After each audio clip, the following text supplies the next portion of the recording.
What is going on, guys? It's the Mad Dragon. We are back checking out another rugby team. Today will be Scotland. We've already done Wales and England.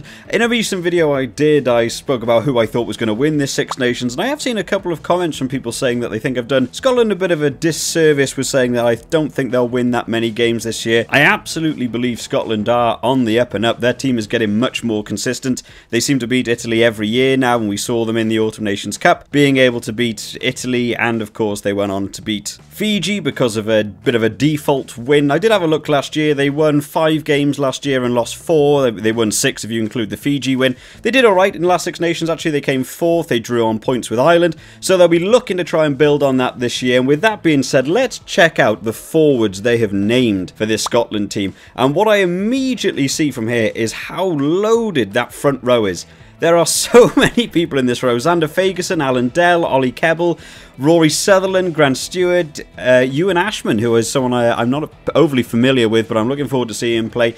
David Cherry, George Turner, WP Nell, Simon Bergman. I mean, that is a huge list of front row players there. I am looking forward to seeing a bit more from Ollie Kebble. I know they sort of fight that position out between him and Zander Fagerson.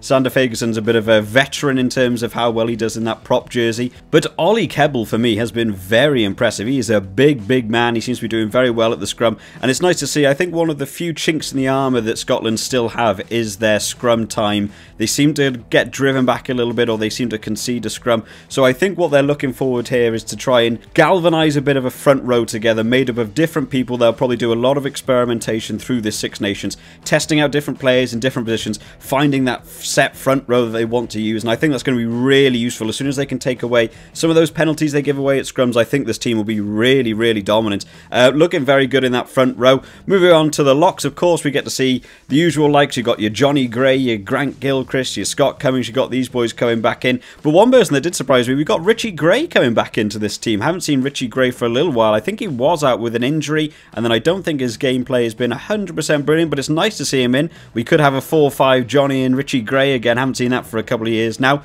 The flanker situation for Scotland is always brilliant. I think this is probably one of the strongest areas for Scotland. Jamie Ritchie and Hamish Watson in that 6-7 partnership that they seem to love.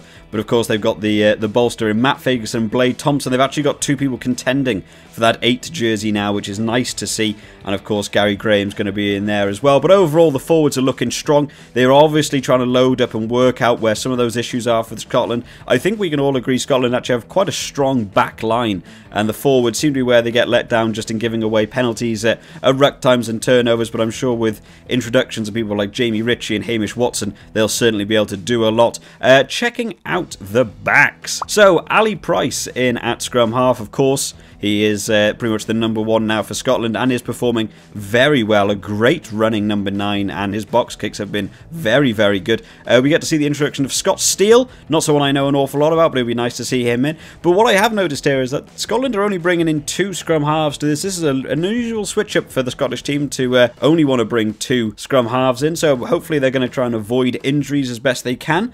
Finn Russell coming back into that #10 jersey. It's nice to see him back from injury. Of course, he and Adam Hastings went out with an injury earlier on in towards the Six Nations and Autumn Nations Cup. Gave way for Duncan Weir, who sadly isn't making his way into this team, which was a shame. I thought he did very well in the Autumn Nations Cup. I thought he did very impressively for the sort of 4th choice, for whatever you'd class him as now. But yet, Jaco van der Walt, who was very good in the Autumn Nations Cup in that final game, was impressed by him. But he manages to make his way in, and Duncan Weir doesn't. So, an interesting switch up there. They're obviously not happy with something in Duncan Weir's game, or maybe he's been out with an injury that I've missed. I haven't looked into it overly much. Moving on to some of the further backs. James Lang, I've sort of partnered him up there with the fly halves. I know he can play fly half or centre. He sort of switches. He's a bit of a versatile player. It could be very useful for Scotland coming on as a bit of a super sub. Makes you don't have to have both a centre and a fly half on your bench. You can have one man, which is always very useful. The wing is going to be very big for Scotland this year. I think Darcy Graham and Duhan van der Merwe, that is a great duo partnership fighting for that 11 shirt. Both very quick players, both very strong players. Duhan van der Merwe was potentially my man of the tournament for the Autumn Nations Cup. I thought he did really well. He just sadly got shut down towards the end. He was one of those people that sort of shone very brightly at the start, and then people realised just how dangerous he was going to be, so they try and close him down a little bit now.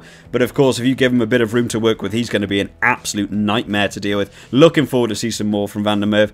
Duncan Taylor coming back in with his crazy haircut that I always like to see. He's got that little mop top going on, which is always fun to look at, but he's a very, very strong runner again. Direct lines, going straight through, a good player. Cameron Redpath going to be coming in, another player I don't know an awful lot about, which I have to apologise for, that I don't know some of these Scottish players coming in, but I have seen big news about Cameron Redpath. A lot of people are excited to see what he's going to be able to do in that centre area. Hugh Jones is coming back in. Haven't read Hugh Jones on a team sheet for a little while now. Of course, his I think he had an injury a couple of years back, which did take him out for a little while, but I'm a big Hugh Jones fan. Very technically able centre, not necessarily big at the running straight at players, but just knows the correct lines to pick to find gaps. He seems to be the one that really opens up a defence, so Hugh Jones could be doing well. Chris Harris is almost the entire opposite. Chris Harris is the very strong runner. He also finds some good gaps, to be fair to him, but he is willing to just smash through players. And then, of course, Byron McGuigan, who I haven't seen McGuigan for an awful long time either. Again, a player I rate very highly in that outside centre position. I actually think I prefer him maybe to Chris Harris in those sort of outside channels, because I think he's a very, very quick player. I think he's a bit of a nightmare to get a hold of. And then, of course, moving on to the right wing, Sean Maitland and Blair Kinghorn will probably battle out for that 14 shirt. I know sometimes they do like to chuck Darcy Graham over on that 14. To me, Sean Maitland is a fantastic right winger and hasn't been able to show off an awful lot recently. And Blair Kinghorn, I think, is a great winger, and I think he just needs a bit more opportunity. Unfortunately, he just doesn't seem to get enough time to shine. He seems to be the one guy on the Scotland team that if he plays on the wing, no one seems to give him the ball, and every time he gets the ball in hand, he seems to do an awful lot of work with it. I don't know why he isn't utilised more. And then, of course, to finish it off, as there always has to be in a Scotland team, Stuart Hogg will probably be filling in that 15 jersey, and I'm sure Blair Kinghorn and Stuart Hogg will swap up that full-back role every so often when they're playing. Maybe Italy, maybe they'll give Stuart Hogg a rest for that game. But overall, this Scotland team is looking strong, and I'm sure they will be looking to try and improve on where they were in the last Six Nations. Hopefully the game for them, as I said in another video, their game for me will be to target this Ireland game going into 2023. They'll want to be able to beat Ireland by then. In the last year, of course, they lost to Ireland twice, once in the Six Nations, once in the Autumn Nations Cup, and in both games didn't really seem to be in control of that game. Ireland seemed to be all over that. So I think that's the game I'm looking forward to most from seeing from this Scotland team. I'm also thinking maybe they could beat the Wales team. I think with Pivac on the line job-wise, I think Wales will try and step up, but having lost to Scotland last year. But there's every chance Scotland could come out and beat Wales in that game, so they could be looking to have another good Six Nations. So as we've done with the England and Wales team so far, we'll do a combination of the people and we'll pick the best 15 for me. So my best 15 from this team that I can make. First choice is going to be Ollie Kebble. This is going to be a bit of a contentious issue. I'm sure a lot of people love Xander Fagerson, but to me, Ollie Kebble is on the up and up. He's in great form at the minute. He's a big boy.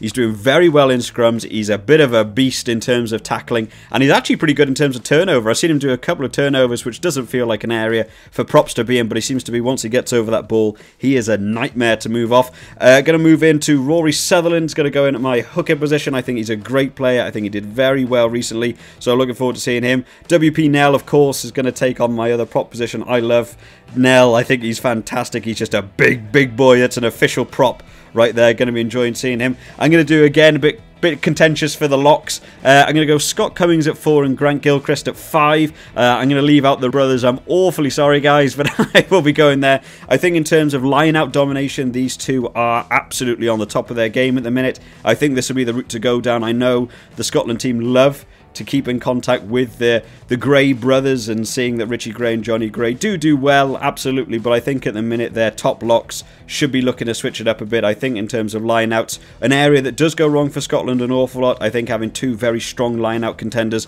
will improve them. The 6, 7, 8, I'm going to keep pretty much as Scotland love to do. Jamie Ritchie at 6, brilliant in the turnover, an absolute machine workhorse in terms of gameplay, great tackle ratio and superb turnover in terms of jackals. Hamish Watson's going to go in at 7, just an absolute power runner. Seems almost always they need two people to tackle Hamish Watson. He is a bit of a shining spark in this Scotland team, and again is also brilliant in terms of turnovers. And in that number 8 shirt, I've gone for Blade Thompson. I think he's very good. Again, a good running 8 Very, very good off the back of a scrum if he can get the ball, especially when he's got Ali Price, who's going to be my number 9 on the outside of him. Ali Price, only one of 2 people there that I think can go in at scrum half. Other people might know some of the Scottish players better than me, might know of a third player that can play scrum half in there, but Ali Price to me is standout. I think bar maybe Dupont, he's doing some of the best in Northern Hemisphere rugby at the minute in terms of scrum half at international anyway, so I'm looking forward to seeing more from Ali Price.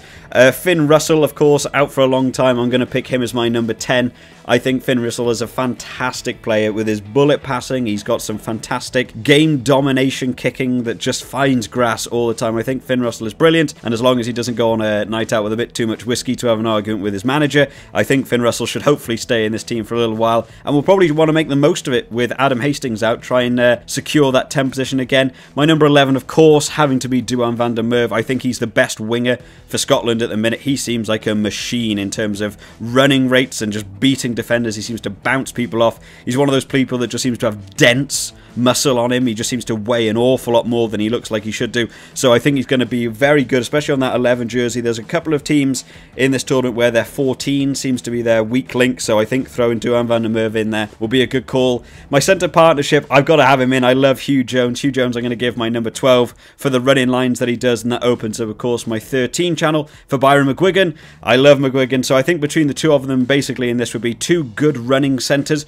who are very good at lines for trying to get through some open defensive work. I think they're going to be brilliant. They're both actually quite good in terms of defensive ability as well, but I think between the two of them, 2 playmaking centres is a big, big boost for this Scotland team. And then on to my final 2, Blair Kinghorn. I've gone for Blair Kinghorn over Sean Maitland on this right wing, mainly just due to his size.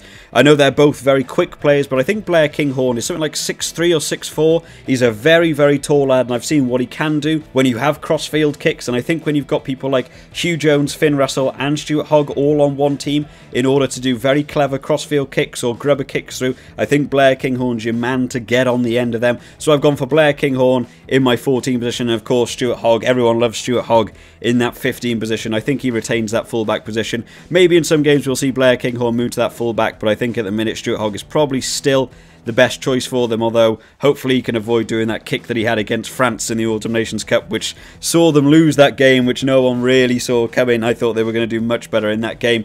But what do you guys think? Have I got a good team on the go here? Who do you agree with? Who would you disagree with? Who would be in your best 15? Who would you have in the team overall? Maybe the managers have missed something. Make sure you drop it down in the comments. I've seen people have been really vocal in some of the comments, especially with areas I've messed up on in some of these videos, which has been fun to read through. But let me know what you guys think down in the comments. If you are enjoying these little series of just announcing these teams coming out, make sure you drop this video a like, and I am doing one of these for every single team of the Six Nations, so make sure you subscribe just to keep up to date with all the videos as they are coming out. I hope you've all enjoyed today, guys. I will see you next time. Bye bye.